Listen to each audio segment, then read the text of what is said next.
The United States of America. We all saw this one coming, so let's get it out of the way early and start with what I know many are thinking. Any invader of the United States isn't facing just the US military. They're facing all 330 million Americans. Yes, there are more weapons than people in the US, and that's just considering the guns we know about. Americans are allowed to design and build their own weapons in many states without ever having to register. This means every American with an arsenal can recruit and train their own band of Wolverines.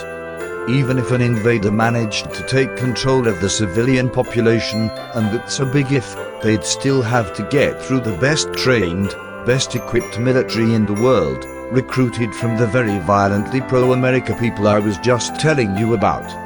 Then, they have to hold on to that territory without getting killed and without the locals organizing against them. Many major cities are already organized and armed and ready to go killing again once the war dies down a bit.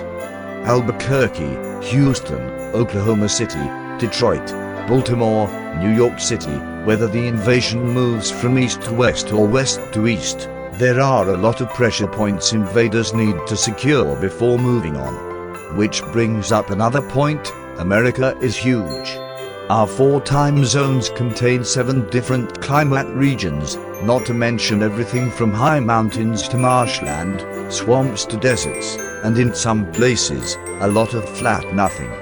Just going across the mighty Mississippi River without a bridge is enough to kill off a good chunk of an army, while the residents of East St. Louis are using it as target practice. When the invaders get out of the actual geographical features of the United States, the invader will enter some of the largest cities in the world, 3 of which are in the top 100 in terms of population, and many are full of the aforementioned gangs and violent extremists groups.